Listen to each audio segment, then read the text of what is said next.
Hello, good morning, good afternoon, good evening. Wherever you are, welcome again to another episode on what has intuition to do with architecture design part 2. This is your Talk Architecture podcast host, Naziaty Mohd Yaacob, and I'm going to continue with this line of argument that intuition is very much some skill or something that is, of course, I've defined it earlier. It is the opposite of conscious reasoning, but in a way that intuition is associated with your gut feeling and common sense and how you solve a problem. When you set out to study architecture, of course, you come from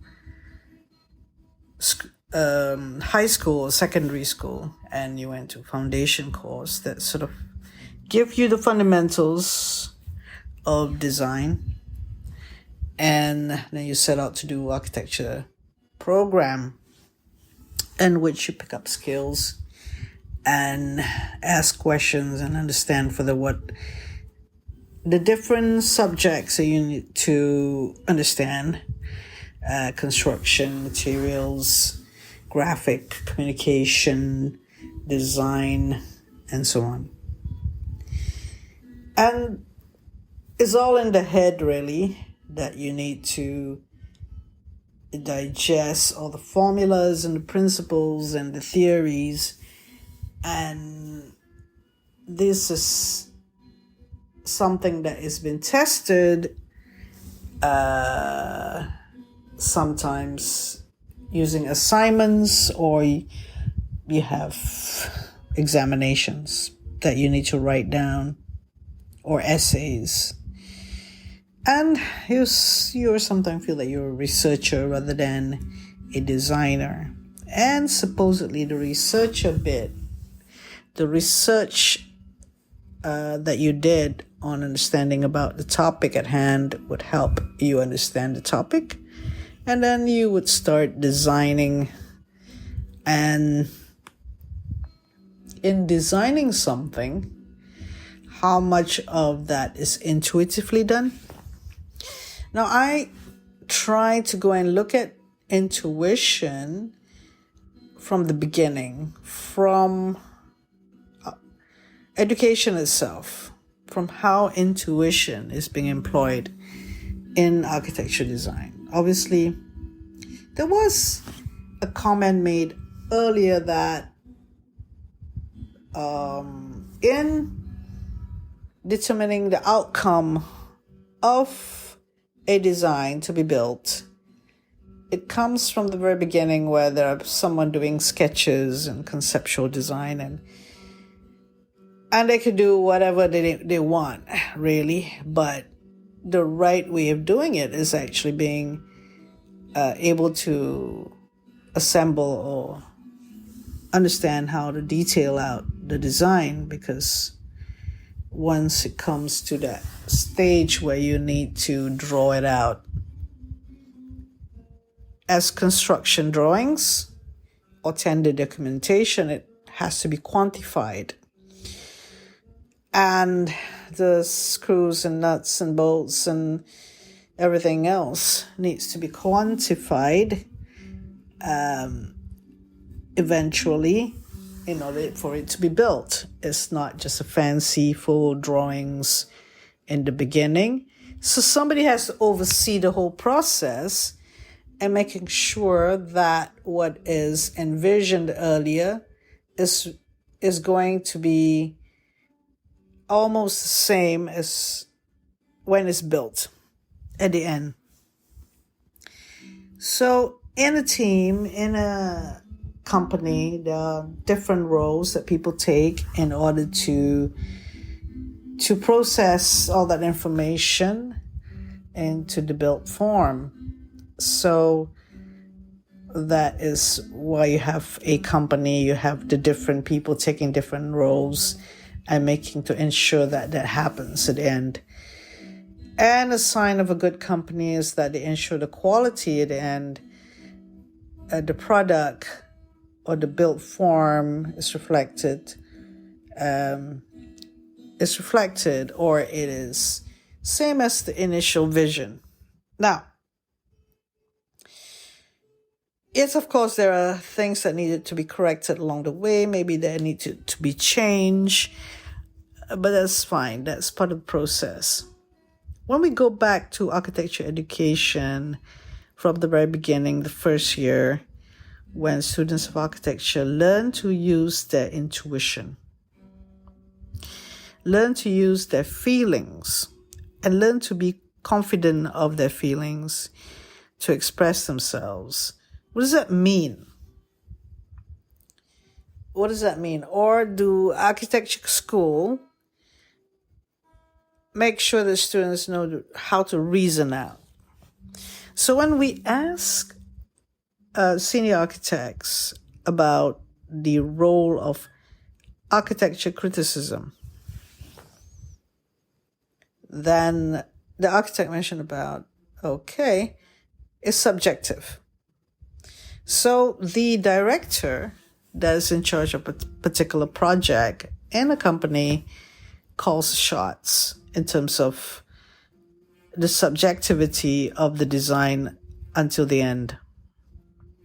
So somebody has to be directing the vision right till the end. So the director and the associate will play an important part in ensuring in that subjectivity of how design outcome will be.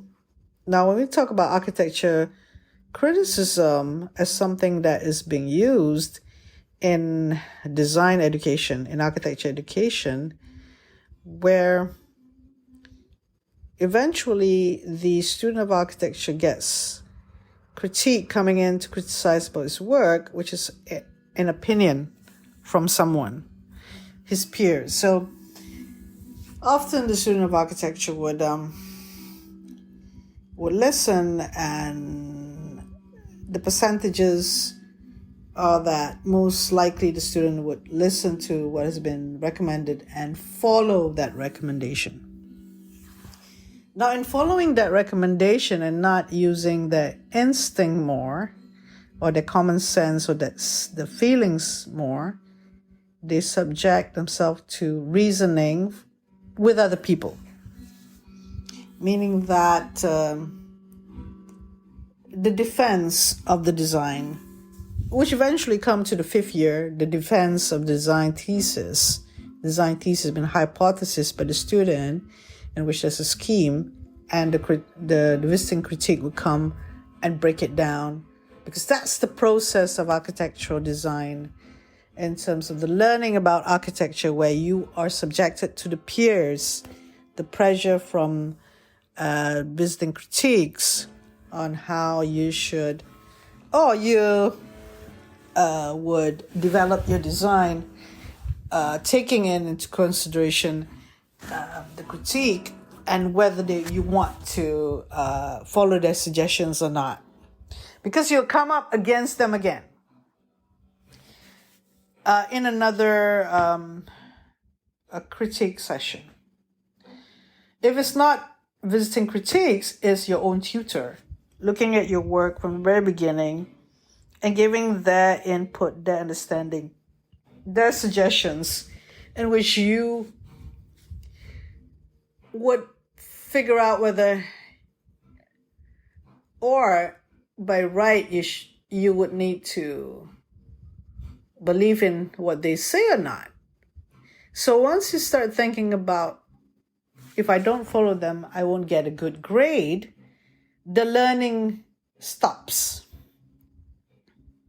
The learning stops when you, as a student of architecture, decided not to think more of your belief, or not being able to process your intuition and believe in your intuition and gut feelings, and abandon that, or decided not to believe in your intuition, but go along with the reasoning done by the critique or your tutor. So when you look at it professionally, if you as a student of architecture decided, okay, I'm not going to dive deeper into my belief, finding out why I instinctively feel that way about my design, but because you had your own reasoning or you had come up with a design based on what you feel the best it should be, but other people are questioning it. So your belief of your design is subject to criticism. So that is something that happens again and again and again and again in architecture education and throughout your whole 3 years, your 5 years of architecture education. And then you come out the other end. This was something that I also had been discussing with a graduate in architecture, telling me that, we could even do a part-time job because we just follow a formula to get ahead, or we can get our A's anyway by showing certain types of drawings and illustrations that are complete and follow what the lecturers want us to do. So what is the downside of this? What do you lose when you concede to this formula to just pass without defending your instincts or your intuition of the design in the design process? What is the cost when you do not believe in your design that you come out with? What's the cost in giving up? And, it becomes something that you're easily to accept. You're not really questioning your boss at the end. You're not really doing your research, or you don't take architecture as something that is to do with your belief. What is the cost of that? You as a creator, this is a different cost than engineering. Or this is different. Although there's something engineering about architecture, although there's something scientific about architecture. But, architecture is to do with something that is a creation or a designing, or you create something new or innovate something. It is not engineering or science. Obviously, it is to do with the arts and humanities. So you have read books, you have worked out that this is the best design, no matter what. So it doesn't really matter what other people think about your design, but you yourself think about your design at the end of the day. What is an A grade given to you if it's to do with suiting to what the lecturer or the tutor want?